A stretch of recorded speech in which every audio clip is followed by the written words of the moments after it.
Hi, this is Tranisha Cottrell. Welcome back to First Love Yourself, where love, life, and Christ combine. I am so grateful and thankful to have you here on this journey of self love and self discovery with me.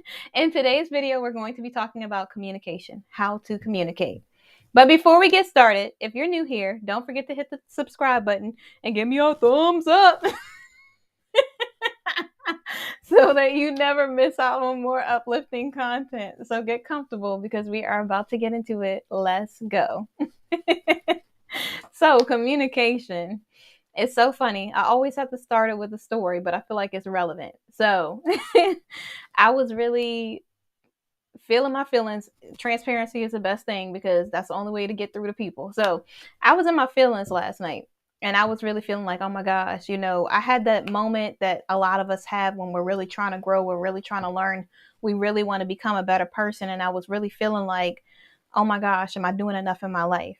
Like, am I doing the best that I can? Am I doing everything that I can to make my life better, to be a better person? Am I being a good example for the people around me? When people see me, do they see the Christ likeness in me?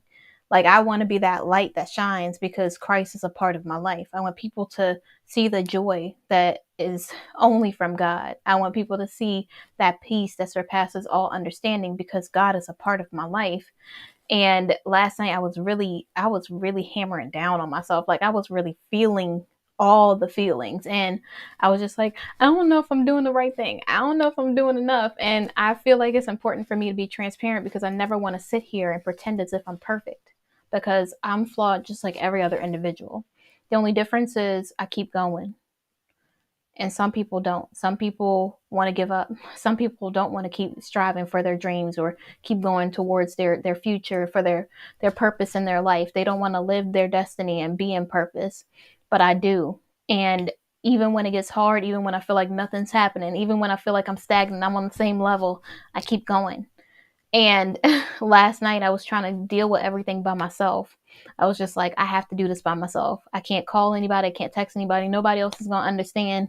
I just have to kind of deal with this alone. And today I was talking to one of my people and they were saying, why didn't you call me? Like, I had a vulnerable moment and I was just like, I was going through this last night. And they were like, why didn't you call me? And in my mind, I was thinking I got to handle this alone. I still struggle with that to this day, is feeling like I just got to be so independent. I got to do everything by myself. I got to really handle all these things. I can't burden somebody else. I can't ask for help. And then it dawned on me. First, it dawned on me that I have a good A team in my life. Those people are in my life because God placed them there because He knew that the burden that I was carrying, I can't carry it alone. He knew everything that I was going through, I was going to need a team of people to help me to be able to make it to the next level. Nobody ever does anything alone. You always need another person to be able to help push you forward so that you can level up, so that you can do things in your life. Even when you see people out here, even people who look like they have it all together, have somebody that is helping them. Nobody is the only person that's making things happen in their life. And I think it's so important for us to say that on these platforms, to let people know we're not doing it alone. Like, yes, I'm doing videos by myself. Yes, I'm editing by myself. Yes, I might be working on my business by myself.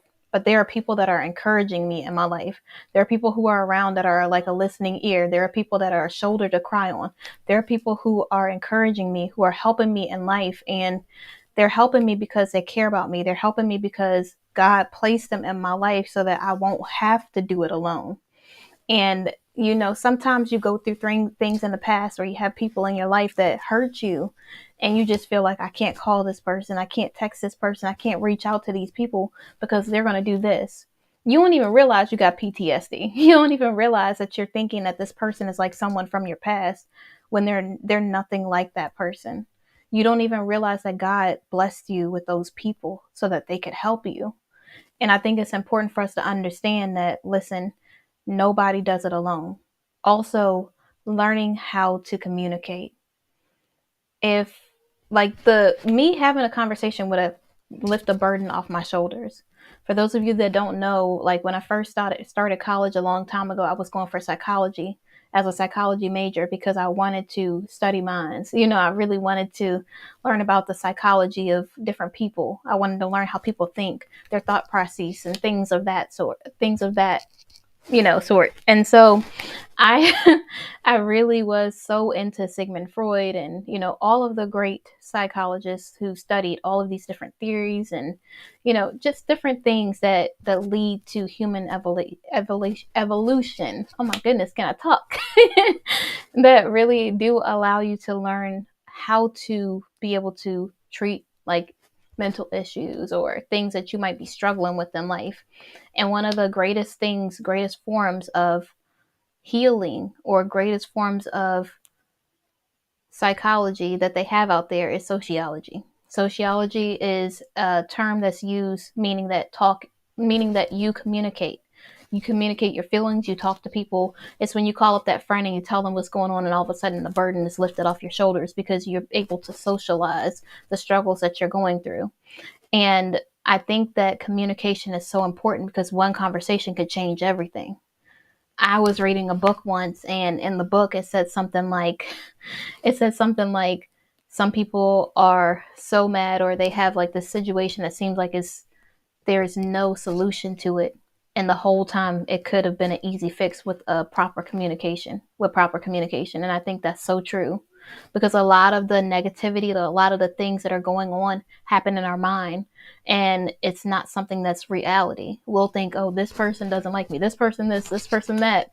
The whole time this person ain't even thinking about you. And then on top of that, not only is this person not thinking about you, but this person isn't even thinking that at all. They're thinking about their own problems, their own struggles. And I wrote something down earlier today, and hopefully I don't get too judged, but I just want to be a little transparent in this moment. And I said, it's funny how somebody could think that you are worried about them when some days you are so mentally paralyzed you can't even move your own body. You could never compete. I said I could and would never compete with someone else because I'm constantly fighting myself. But that's just a little something that I just wrote down earlier because it's true. When you are serving people, when you help other people, sometimes people don't understand that the spiritual warfare that you go through is like the biggest. That's why it's so important to have a therapist. And I'm so big on therapy and the Bible, like having God in your life, because I really believe that God blesses people to be able to help you. And so the therapist will help you be able to talk, socialize about what's going on in your life. It'll actually help you set goals. It'll help you see where your struggles are, where your weaknesses are, where your strengths are. And for me, that's what my therapist does for me. I received my therapist through BetterHelp, and I'm not doing like a blurb, and this isn't sponsored or anything like that. But when I picked my therapist, I wanted to make sure there was someone who I could like connect with, that could actually see me, who would understand what I'm going through. And it's so cool because on the site you can pick the ethnicity. Not that that matters, but sometimes it does because no one else could tell me how it feels to be a Black woman but another Black woman, And I'm not saying that to offend anyone, any other race, anything like that. But it's something about that connection. It's something about that upbringing, regardless if we're living in different neighborhoods or whatever else. She gets an idea of what it's like to be me or to be in my skin. And so that was important to me. Another thing is you can pick whether someone is religious or not religious, or whatever else. And so things like that really helped me be able to pick the best therapist for me. And because of that, a lot of the values that I have, she has. And so when she's giving me guidance, or I'm talking to her about scenarios or things that are going on in my life, communicating those things is helping me be able to see it through another perspective that's unbiased. And it helps keep my values aligned with where I'm heading in life instead of someone else putting their values or their thoughts on me. So that's just another pro tip. It's so important to find a therapist, get the help that you need. And I'm not saying like help like, oh my goodness, it's a huge thing and all of a sudden you're like a social piranha. No, I think you seeing a therapist is the most mature, emotionally intelligent thing that you could do in your life. And not only that, but when men do it, I know I'm so weird for saying this, but when men go to therapy. That is so attractive. I mean, it really is. I don't know how other women feel about it, but knowing that you're willing to try to become a better person, not only is that for you, but that's for your relationship, like friendships, romantic relationships, for like any of your childhood past things that you're going through. It'll help you work through it so that you're not taking that out on another person. You know, it helps you become more emotionally intelligent. Not only that, but it's strength in you being meek and you being vulnerable, and the only way that you'll be able to become more vulnerable is if you work on those things that have hindered you in the past. And I just think that is so attractive. I don't know how other women feel about that, but I really do think it's, and not only that, but it's strong because it's showing that you're willing to face all of the hardest, like those things are hard to face. It's not like a, oh yeah, I'm just gonna put on this fake, mask of who I want people to think that I am and act like I got it all together. Like, no, you being able to say, I struggle here, I need help, shows that you're not going to be the type of person who has everything bundled up and then all of a sudden is aggressive in an area that you shouldn't be or something else. So I just think that's so attractive. I know I said attract 3 times, but I had to hit the point home. But anyways, yeah, that is so important. And not only that, but for women as well. Like, you don't want to be that woman that's like yelling at some guy, like, because that's not what you should do. That's so disrespectful. And not only that, but it'll help you see where your areas of weakness are. It'll help you be able to be more emotionally intelligent. It'll allow you to be able to find ways to set healthy boundaries and standards for your life. And also it'll help you keep and stay on track. So I don't just go to therapy one day and then say, okay, I'm done. I'm good. I'm completely healed. I don't have no problems. I don't have nothing going on in my life.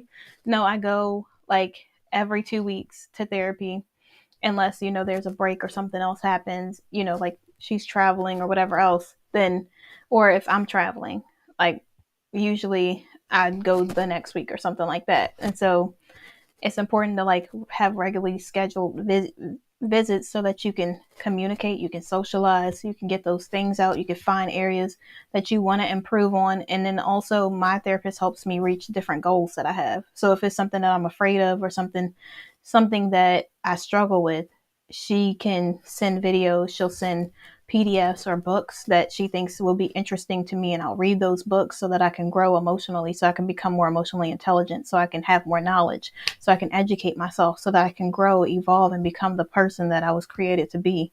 Like, I don't ever want to stagnate my growth by thinking that I'm 100% perfect or that I don't have any issues. I always want to be a better person. I always want to continuously be learning. I don't care if I'm 99 and a half, I still want to learn something. I never want to get to the point where I feel like I know everything. And so that's why communication is so important. So I do not want to bog you down with a whole bunch of stuff. I do have a book that I'm reading and I'm working on right now. And not me personally, like it's not a book that I'm writing, but it's a book that I'm reading. And I'm going to see if I can find the name of it because I'm so sorry. You know, Goodness gracious. I'm so sorry. Here we go. Now that I got the book name and all that background noise is gone, it's called You're Going to Make It. And who is it by? I'm trying to see who it's by. I can't see the who it's by, but anyways, yeah, it's called You're Gonna Make It. And so I downloaded it on my Kindle because I didn't want to wait for the book to come in. And every day it goes through devotionals. It's like 50 days of devotionals and a bunch of other things that you're doing. And so one of the people that I know who's like an aunt to me is reading it. And so I'm going to read it with her. So I joined the challenge with her. And so every day I'm going to be going through doing this challenge. I'm going to be reading the book. I'm going to be doing my devotional, and it's going to help me be able to not only read and learn more, but it'll help my spiritual growth. It'll help me be able to be like this. Like, me and God gotta be like this. You know what I'm saying? And so day one was about God's promises and just being able to have faith even in the waiting season. And so it puts a whole bunch of scripture numbers down. And then it also says something to release back to God today. And so for today, I put control in my hesitancy to wait on God and to do things on God's timeline instead of my timeline. Because, patience is something that I struggled with in the past, and some days I still struggle with it. So not only do I want to be a better communicator, but I also want to release the control of being able to try to make things happen on my own time, but to wait on God's time. So if you want to check out the book, again, that book is going to be amazing. I can't wait for this challenge because it's going to be so good. It is going to be so good. And man, I wish I could pull up the thing, but I can't. I got so much stuff up here. I don't have so much stuff. I just have this feather blocking my space. But yeah, again, that's called You're Going to Make It. So if you want to join the challenge with me, definitely hop on. I will be bringing it up in these videos here and there. I probably won't do it every day, but we'll see, because we have like maybe 8 days left of the 30-day challenge for going live every day. So I'm in a challenge So if you want to be in a challenge with me, join it. And again, I want to thank you guys so much for watching. I really appreciate you tuning in. Hit the like, hit the subscribe. I know y'all want me to say thumbs up again, but yeah. And I will see you guys tomorrow. Again, don't forget to communicate, because sometimes a simple conversation can change everything. And you think it's a big deal, but it's really something in your head. You think that you got to do it alone, but you don't. That's why God introduced people into your life. Make sure you use discernment. Make sure you know that this is someone that you trust. Don't just be telling everybody your business, because don't everybody need to know. And know that you got this. You're doing good. Stop beating yourself up. Stop feeling like you're not there yet. Maybe you're not there yet, but you're on your way. And that's fine. You don't have to be at the destination today. Give yourself some grace, because you got this. I will see you tomorrow.